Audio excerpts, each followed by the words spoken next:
Deputy CM कह रहे हैं कि सेना मोदी जी के चरणों में नतमस्तक है। तो तिरंगा यात्रा निकालने से फायदा क्या है? जब आपको तिरंगा नहीं पहचान है, देश की रक्षा के लिए तिरंगा है, राष्ट्र की पहचान है, आप उससे आप मुंह पोछ रहे हो, आपके गर्दन में लगी हुई गमछा से मुंह में नहीं पोछ रहे हो, तो ये अपमान नहीं तिरंगा का है, देश का अपमान है, सैनिक का अपमान है। तिरंगे के अंदर सैनिक की पार्थिव शरीर आती है, उसका अपमान है। सरकार ने आर पार की लड़ाई लड़ने नहीं दी।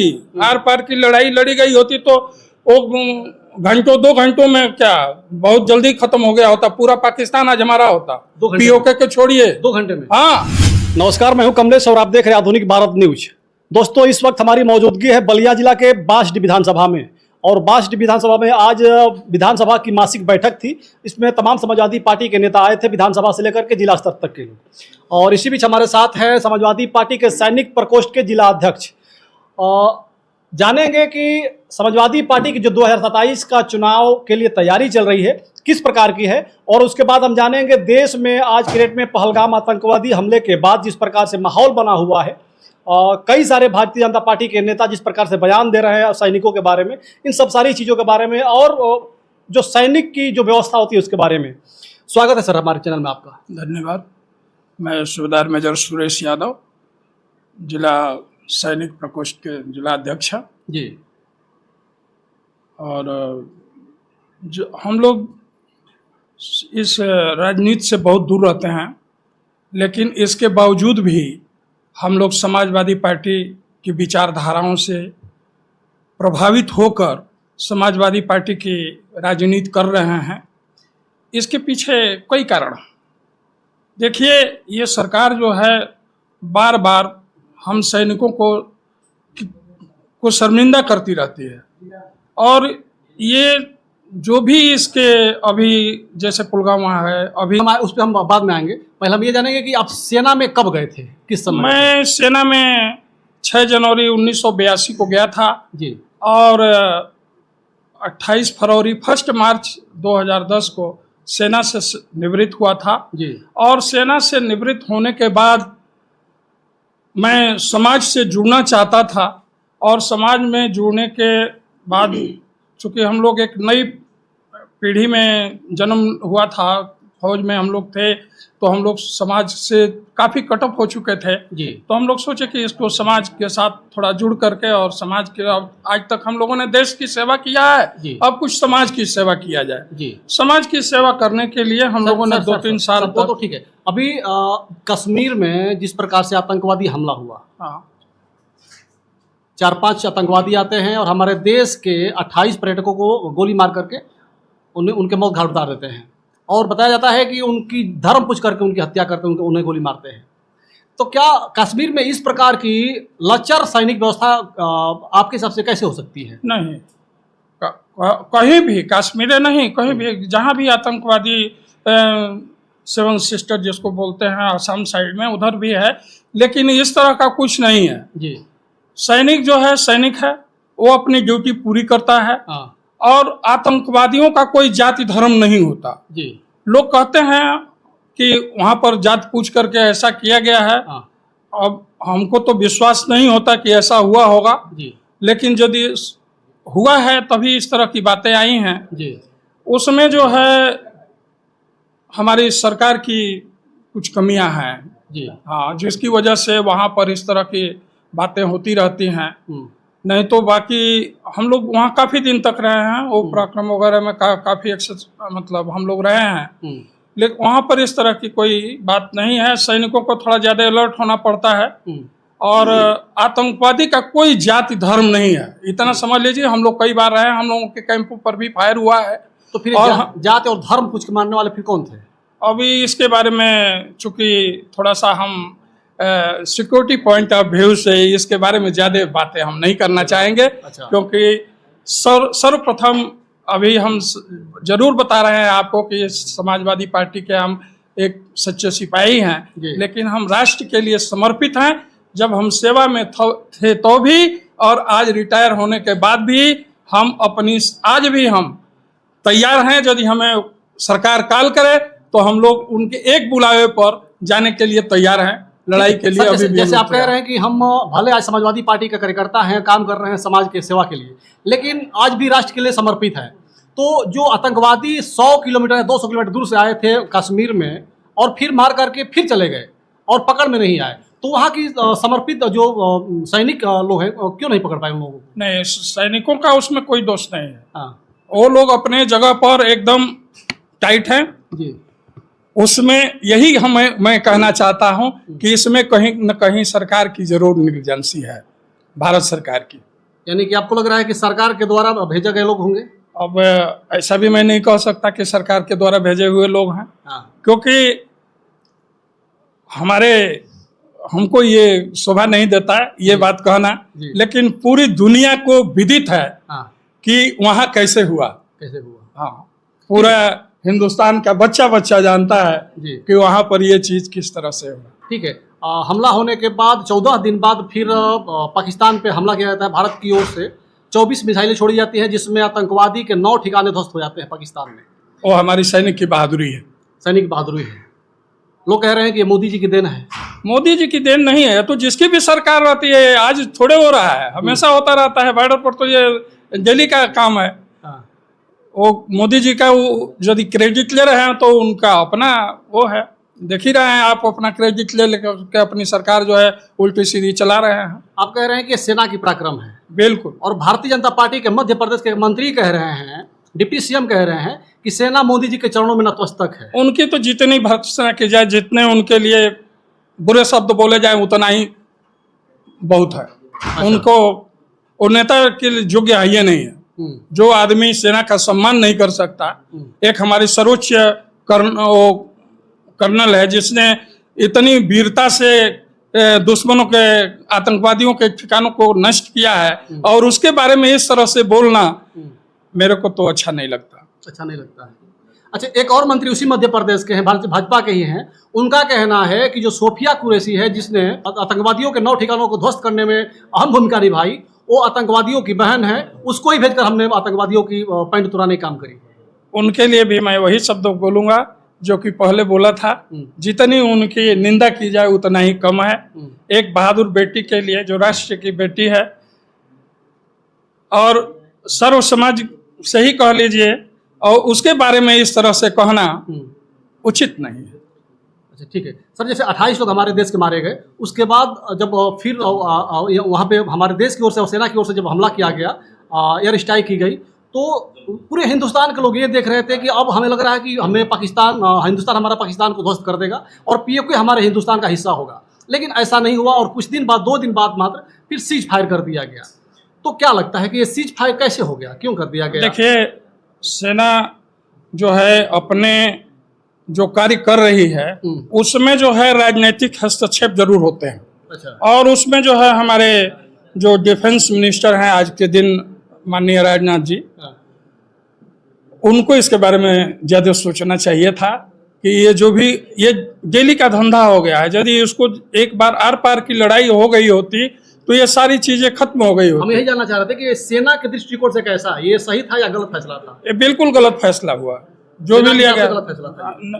ये सरकार के हिसाब से गलत फैसला था। सरकार के कहने, अच्छा फैसला था। सरकार तो इसका पूरे देश में, सरकार ने आर पार की लड़ाई लड़ने नहीं दी।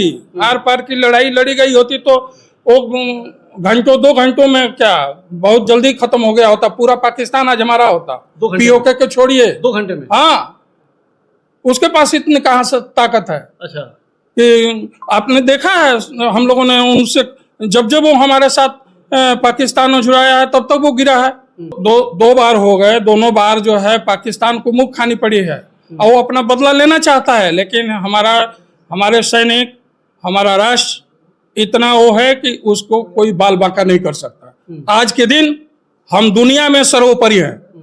भले लोग कहें कि अमेरिका है, चीन है, लेकिन ऐसा कुछ नहीं है। हम सबसे, हमारी सेना जो है, हमारे सेना के ऊपर इतना हमको प्राउड है कि हमारी सेना को यदि ऐसे छोड़ दिया जाए तो हम पूरा कब्जा कर सकते हैं। कब्जा कर सकते हैं। हाँ।